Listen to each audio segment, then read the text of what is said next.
It's time for From the Shortgrass, presented by UAMS Health Orthopedics and Sports Medicine with Trey Schaap. A golf podcast for those who love golf, struggle with golf, and just like to enjoy the outdoors and fellowship with friends, all while chasing a ball around, trying to put it in a 4 1/4 inch diameter hole. From the Shortgrass is presented by UAMS Health Orthopedics and Sports Medicine, and brought to you by Stevens Incorporated, an independent financial services firm with the freedom to focus on what matters most. And now, from the Shortgrass, here's your host, Trey Schaap. Welcome to another edition of From the Shortgrass, presented by UAMS Health Orthopedics and Sports Medicine. I am your host, Trey Schaap. Coming up in this edition of From the Shortgrass, I sit down with Leanne Gilchrist. Leanne currently serves as the CEO at the Golf Performance Academy. So if you have a youngster that wants to get better, wants to enjoy the game, wants to really learn how to play the game at a high level, this might be for you. I hope you enjoy it. UAMS Ortho Now, open at the Orthopedic and Spine Hospital at UAMS Health. If you have an orthopedic injury, sports, work, or anything else, walk in and see the best in orthopedic care. No appointment is needed. Ortho Now, open Monday through Friday, 8 to 8, and Saturday, 8 to noon. It's conveniently located at the Orthopedic and Spine Hospital at UAMS Health. For more information, call 501-686-TOSH. That's 501-686-8674. I'm back with more From the Shortgrass after this. Stay with us. At Stevens, our philosophy is to invest every dollar as if it were our own, to seize opportunity, to anticipate rather than react, to deliver constant focus in an ever-changing world, and to pursue the objectives of our clients in order to help them reach their financial goals. A proven history of helping companies and individuals. Stevens, member NYSE SIPC. This is Justin Acree. If shoulder or elbow pain is affecting your daily life, the fellowship-trained physicians at the Orthopedic and Spine Hospital at UAMS Health are here to help. They offer advanced care for injuries, arthritis, rotator cuff problems, and more, helping you feel better, move better, and get back to everyday life. Call 501-686-TOSH today to schedule your appointment. That's 501-686-8674. The doctor will see you now. Welcome back to this edition of From the Shortgrass, presented by UAMS Health Orthopedics and Sports Medicine. I am Trey Schaap. Leanne Gilchrist is a seasoned leader in junior athletic development and performance coaching, currently serving as the CEO of the Golf Performance Academy, which is a destination for high-commitment athletes and families seeking a player development program that also provides mentorship, life preparation, and a high-performance culture. If you have a junior golfer that you think might be able to play at the highest level, the Golf Performance Academy might be for you. It's where junior golfers train, study, and prepare for college golf. At the Golf Performance Academy, they have 5 pillars of sustained elite performance, 5 elements of success. They are desire, coaching, mental, physical, and equipment. You can find all their information at thegolfperformanceacademy.com. On the tee, via Zoom, Leanne Gilchrist. Leanne, thanks for joining me on this edition of From the Shortgrass. Do you remember the first time you picked up a golf club and fell in love with this game? Great to be here. Thanks so much, Trey. So I do, but I have to preface this that I am not a player myself. I've been in the business a long time, 20 years in the junior golf space, but I myself am not a player. I was married to a professional golfer, and so I feel like I could, give anybody a good assessment of their game or help them with their game.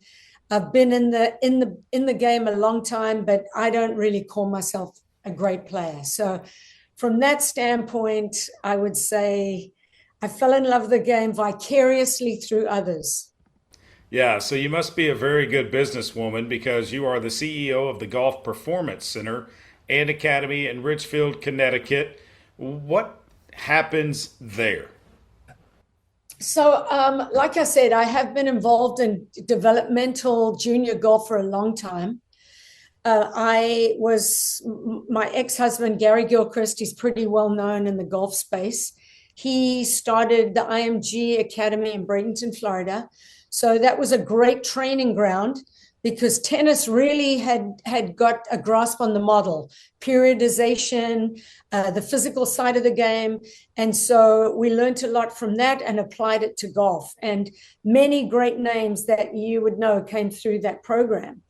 And so subsequently, we started our own junior academy, really trying to constantly asking the right question, right? How to unlock potential, how to unlock that human, like the passion, and make that connection between the goals that these kids have and actually achieving it.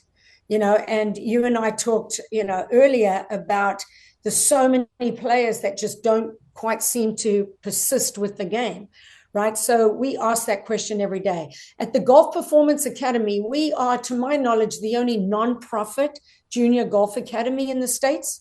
We have a campus in Ridgefield, Connecticut, one in Port St. Lucie, Florida, and that's the academy side. And I've actually transitioned away from the center, and my focus is on the academy.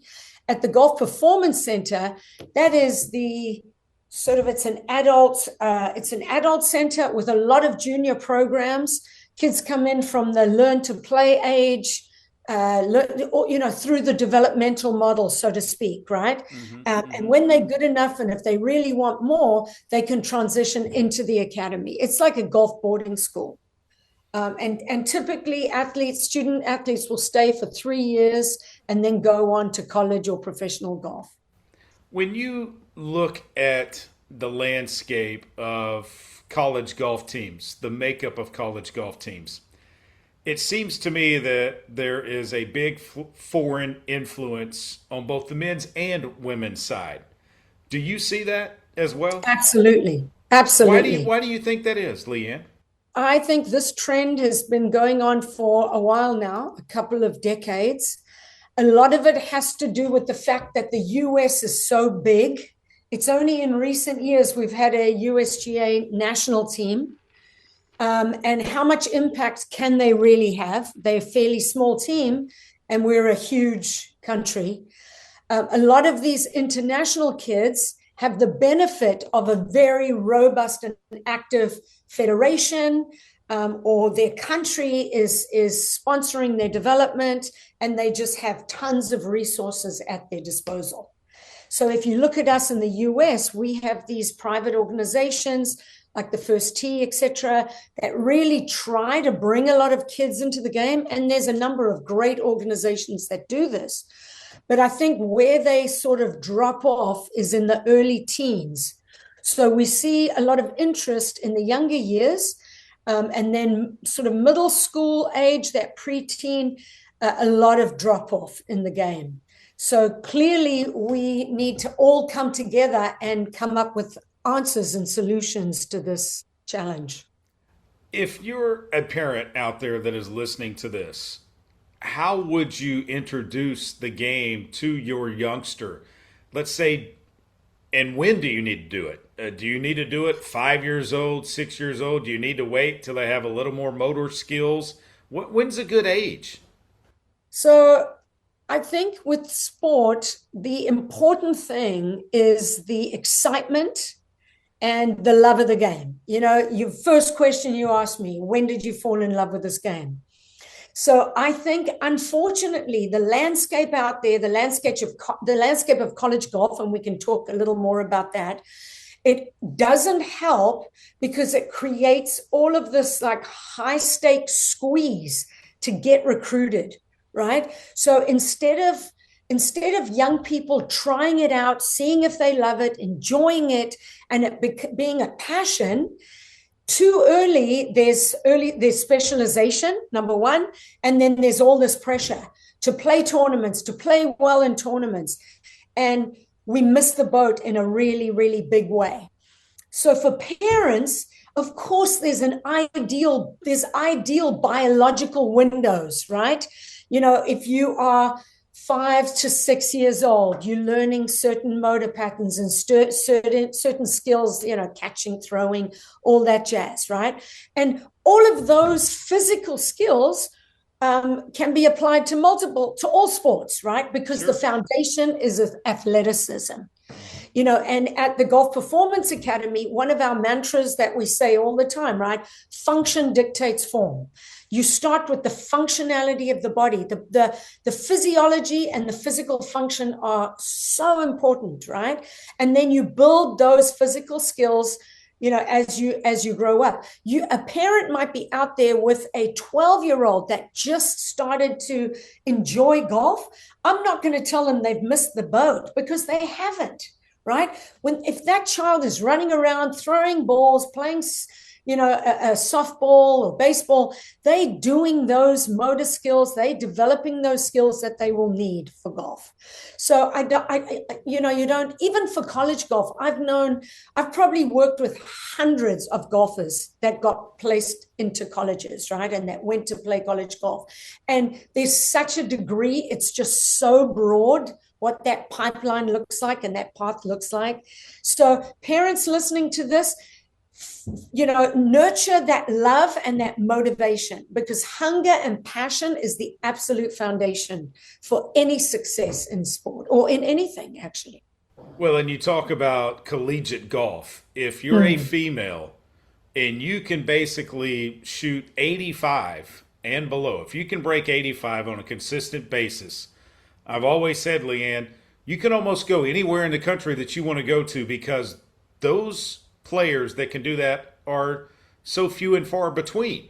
And so if you have a young lady that can do that, essentially if she stays with the game, if she falls in love with the game, she can have her college paid for.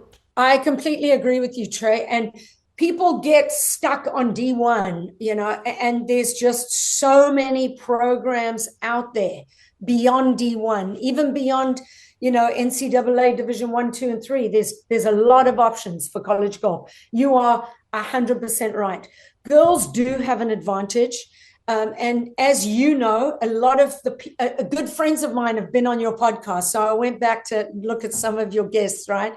I've helped, bring students to their programs. And so it's just great. It's such a community in this golf world, in this golf industry. But if a girl really loves the game, a parent should absolutely do their very best to nurture that. With some coaching, getting them in a program. When they're in high school, encourage them to be on their high school team. But unfortunately, and this might be an unpopular statement I'm going to make, parents have a lot to do with the drop-off from the game. Because what happens is too soon they apply that pressure, or they bring in some negativity, and then kids are like, you know what, this is too much. I was literally just talking to a girl who said, you know what, her parents, it was just too intense, the college golf thing. So she just bowed out. So if parents realized how important their role is, the role of a parent, right, is to support, to come up with solutions, to help their children be resourceful, and not to be part of the problem, but be part of the solution. So yes, girls, I actually just did an LPGA. We partner with the LPGA girls program. It's part of their foundation, and it helps girls around the US get into the game and stay in the game. And I was doing a college workshop, helping them with resume writing and that type of thing.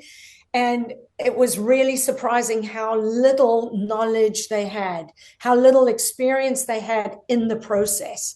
So the more, organizations and companies and academies like me and the equipment company, if we could all just do a little more to give back and help educate and maybe organize a little better, right? Then yes, there are options for girls. Absolutely. How do you think the Augusta National Women's Amateur has played a role in the boom, if you will, for ladies amateur golf? I think it was just sort of a spark. It was it ignited something. And there's just such a pride, such a feeling associated with it. It's been absolutely fantastic. So I think you're spot on. Augusta is iconic, obviously. So adding a female event, right before, it's been amazing. You mentioned the international focus, and like I said, so many resources in smaller countries allow them to accelerate their development. I think when we look at the college teams, there are tons of options. However, with roster spots being limited, I do think that golfers, male and female, need to really step up their game, because like on the girls' side, yes, it's actually an expansion from 6 to 9 scholarships. So there's more money available, which is great. But the limitation on roster spots means, there's bigger scholarships, but there's more competition for less spots. Mm-hmm. So starting the process early, being interesting, not chasing rankings, but chasing sort of character and resilience and grit and chasing the right things. And I think that's what we see at Augusta, quite honestly. You see a lot of those things. What are some of the challenges that you see junior golfers go through? What do they face on a day-to-day basis, whether it be access to a course? I know growing up that it would seem like if you go to the country club, there are a lot of the members out there, they don't like to see the junior golfers out there on the golf course. Now, there are a lot of clubs that embrace that, but there are some that don't. What are some of the challenges that you have seen, that you've come in contact with, that junior golfers face on a day in, day out basis? There's definitely the external challenges are access, equipment. Equipment these days is astronomically expensive. For a junior golfer to get a really good custom fitting where their equipment is working for them, that equipment costs thousands of dollars. So yes, there are programs out there to help. You can, any PGA event, LPGA event that you watch, you can see, ads for these programs. There's a lot of good programs. And you're right.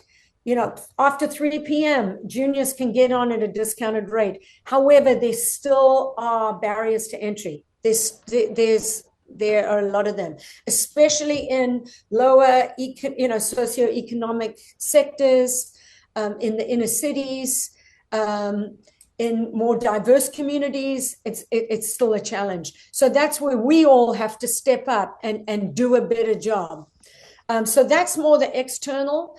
When it comes to what, the barriers that I've seen, maybe more psychological or internal, are junior golfers getting in their own way.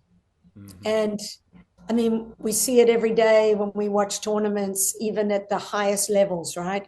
So those psychological barriers, focusing on the outcome more than the process, not managing tendencies the way we need to play at our best, and all of those types of things. I feel like there isn't enough emphasis on development, which is holistic development. It's physical, it's mental, and it's the skills. So just the pathway to development, there isn't enough focus on how we can do that. What would you say to those that say, hey, I'm burnt out? I've played too much? Because I see a lot of players that are really, really good, go through college. They talk, yeah, I want to make it to the PGA Tour. It's a tough trek to get to the PGA Tour. Mm-hmm. And they just get burnt out and they stop. Yeah. Why do you think that is?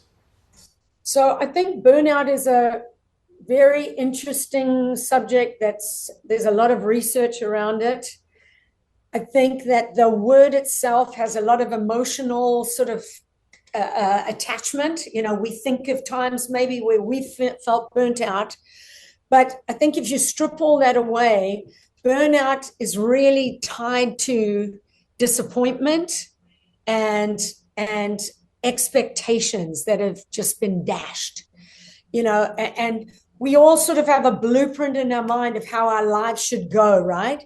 And if you have a young person that has a lot of talent young in the game, because if you think about it, sometimes the skills are progressed for their age, but emotionally, mentally, they might not be there. Right? And so they expect the game to give them something, well, they expect to shoot a score or expect something. And so what happens is they've lost sight of the process to be good.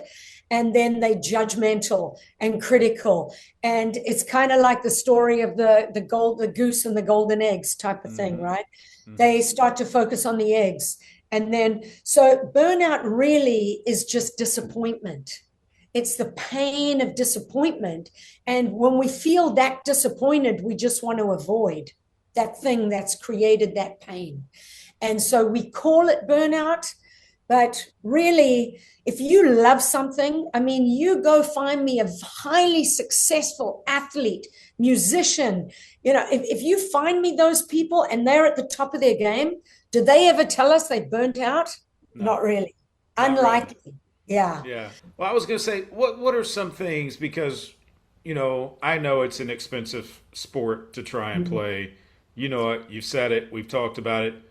What should parents be ready for if they are going to really try to help their youngster excel at this game? Because not only is it just the equipment, having golf balls, having access, but if you're going to play at the high level, you're going to have to travel. Again, I know I'm very psychological, I guess, the way I filter things and see things. There's two sides to it. There's the practical side, right? The logistical side. For the game, obviously it's a competition. And so playing tournaments is really important. If a child is fairly young, then you get them involved in US Kids and start with US Kids Club. That's all fairly affordable, right? US Kids have tournaments. Your local club might have a junior league. Again, all fairly affordable. Once a junior starts getting competitive and starts playing well, it is important to be putting them in the right kind of tournaments. You want them to compete, at the right level. We at the academy, we have a bit of a methodology, a third. You want to do some of your tournaments fairly easy because you're building confidence and you might be changing something in the swing, and then you have some that are more challenging, and then a couple that you want to compete in that are sort of above your level because you just want to push yourself, right? So all of that is pretty practical. On the mental or parenting side, I would say don't try to give your children the world, because one of my favorite quotes is, don't prepare the road for the child, prepare the child for the road. If we know that the litmus test for success is their hunger and desire, let the kids come and ask for it, right? Let them say, I really want to do this. Please take me to the course. Because if the parent starts doing too much, that's a sign of a lack of interest. So what I would say is give them what they need, but don't give them everything that you want to give them. Give them what they need for their level, right? And then just let their motivation drive the process. I really like that. That's a great statement there. We talked earlier about the Augusta National Women's Amateur and what that has done for, women's junior golf and women's amateur golf. The drive, chip, and putt. Here again, another brainchild of Augusta National. And what it's done for the game of golf, particularly for amateur junior golf, I think is just phenomenal. Absolutely. I think the phenomenal thing is when you looked at Augusta, the Green Jacket, it was so far off. And these events have brought that gap closer. And it's showcasing, talent and just strength and athleticism at such a younger age. And it inspires hope, optimism. People at home watching are like, wow, look at that. There's hope, right? And so I completely agree with you. If we could do more of that, why not take that model and let's go take that model to other tours. Wouldn't that be an incredible help? I mean, you might have just hit on something right there, because it's amazing, but once a year, we could do that a lot more, to inspire kids into the game, nurture their love of the game, and keep them playing. I could see the USGA putting on a drive, chip, putt. I could see the RNA putting on a Absolutely. drive, chip, and putt. I don't see why Latin America PGA, Asia PGA, Totally. DP World Tour. I mean, they could all do that, and I think it would, for the health of the game, it would be better. No, I agree. And I think we are incredibly siloed. Almost circling back, circling back to how we started the conversation, the US is so big, and then you've got all these tours, all these organizations, all these trying to do good things. But honestly, unless we all sort of sat down at the same table to try to solve this and solve it together, I think we're going to struggle. And with the college landscape, I'm sure you're aware of this possible new NCAA ruling. If we get rid of the gap year, that's a fairly significant change. That moves kids into college earlier. I just think we have a challenging time on our hands in the next few years. All right, you don't play the game per se. Is there a golf course that you have gone to with your ex-husband who played a lot that you were just like, oh my gosh, this is so beautiful. If I could play, this is where I would like to go? This is funny. I hope some of my buddies are listening to this and chuckling, because I get invited to some really beautiful golf courses, as you can imagine. And most of the time I just say I'm busy. I don't tell them I'm not a good player. I could be your proxy. There we go. It's you and me, kid. So I've obviously been to a lot of professional tournaments and tons of junior golf tournaments. So I think, not to sound overly sort of romantic, but St. Andrews has to be right up there. Just absolutely nostalgic and incredible, and that just beautiful. So I tend to like, I'm from South Africa. We have some incredible golf courses in South Africa, but the Scottish courses are, that's the OG, right? No doubt about it. I'm right there with you, Leanne. Those are mine too. I'm like, oh gosh, the old awesome. course, St. Andrews, just perfect. Beautiful. All right. If you played fantasy foursome, living or deceased, you could play with three others, who would they be? It might be a little boring. Gary Player, Jack Nicklaus, Tiger Woods. Oh, wow. Yeah, that's nice. That's not boring at all. That's going to be a great foursome. Leanne, tell people how they can get in touch with the Golf Performance Academy if they would like to. Absolutely. Welcome to come to our website. It's thegolfperformanceacademy.com. And we'd love to we'd love to have site visitors. We would love to talk more about our programs, our assessment. One of our key parts of our program is the Player Development Index, whereby we constantly assess our student athletes to benchmark them and just track their development. So I do think development data is going to be one of those key things in the next decade. So, get on the train. Leanne, I can't thank you enough for your time.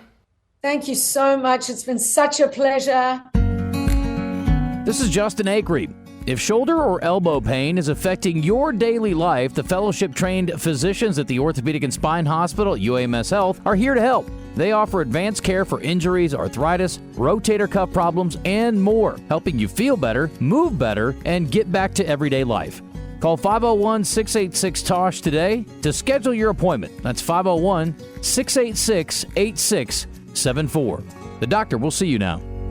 That's all the time for this edition of From the Shortgrass, presented by UAMS Health, Orthopedics, and Sports Medicine. Remember, when you find your ball mark on the green, fix it and a couple of more. And I hope to see you sometime soon from the Shortgrass. You have been listening to From the Shortgrass, presented by UAMS Health, Orthopedics, and Sports Medicine, a weekly podcast dedicated to the game of golf.